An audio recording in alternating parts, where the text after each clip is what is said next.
1962 के युद्ध में चीनी सैनिकों के सामने मेजर धन सिंह थापा ने साहस का दिया था परिचय। 600 सैनिकों को नाकों चबवा दिए थे चने। हर युद्ध की अपनी एक अलग कहानी होती है। हर वॉर का अपना ही इतिहास होता है। जब इसके पन्ने पलटे जाते हैं तो उसमें से एक ऐसे वीर का नाम सामने आता है जिसके बारे में पढ़ने और जानने के बाद सीना गर्व से चौड़ा हो जाता है। ऐसे ही भारत के एक वीर सपूत थे मेजर धन सिंह थापा, जिन्होंने 1962 में इंडिया चाइना वॉर में ऐसी वीरता दिखाई थी। शायद चाइनीज वॉर की हिस्ट्री आज भी उन्हें नहीं भुला पाई होगी। इस युद्ध में पराक्रम दिखाने के लिए उन्हें परमवीर चक्र से सम्मानित किया गया था। तो चलिए जानते हैं भारत के वीर सपूत मेजर धन सिंह थापा की वीरता की कहानी। 600 चीनी सैनिकों का हमला। गलवान का बर्फीला इलाका, जहां ठंड अपने चरम पर ही रहता है। भारत चीन युद्ध के वक्त इसी बर्फीले और अंधेरे का फायदा उठाते हुए 600 चीनी सैनिकों ने धीरे से हमला बोल दिया। चीन ने दो तरफ से हमला किया था। पहली जगह लद्दाख के पूर्वी सेक्टर और दूसरी जगह गलवान की चौकी थी। गलवान की चौकी की कमान गोरखा रेजिमेंट के मेजर धन सिंह थापा संभाल रहे थे। उनकी पोस्ट पर चीनी सैनिक लगातार मोर्टार और गोलियों से हमलावर थे।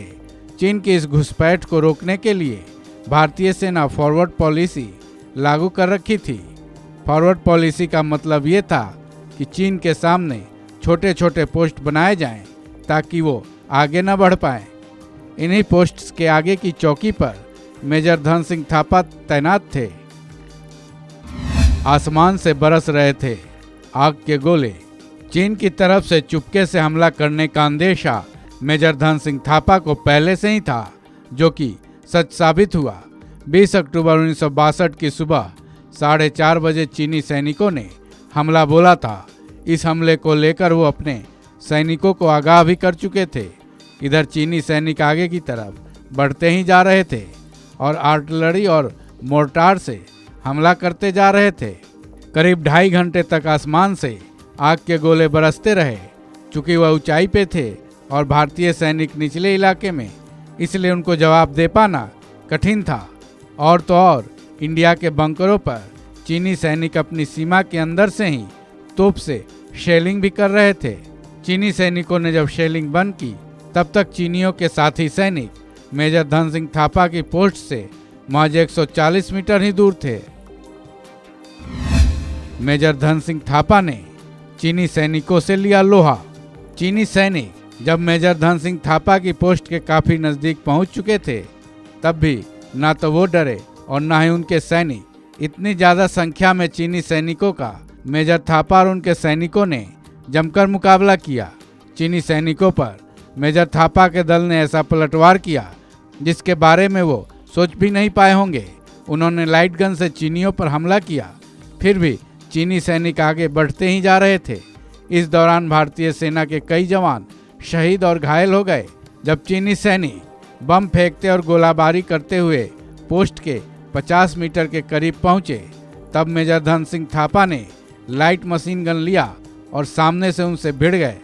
उन्होंने ताबड़तोड़ फायरिंग की, जिसमें कई चीनी सैनिक मारे गए।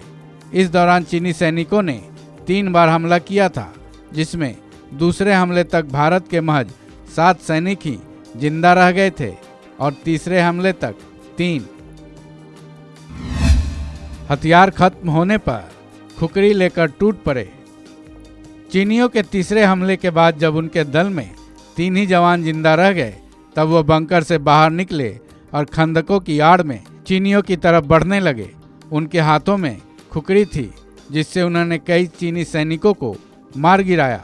फिर भी सैनिकों की संख्या इतनी ज़्यादा थी कि काफ़ी देर तक मुकाबला करने के बाद उन्हें युद्धबंदी बना लिया गया। उनके साथ उनके दल के जिंदा बचे 3 और जवानों को भी युद्धबंदी बना लिया गया, जिनमें से एक सैनिक राइफलमैन तुलसीराम चीनियों की कैद से फरार होने में कामयाब हो गए।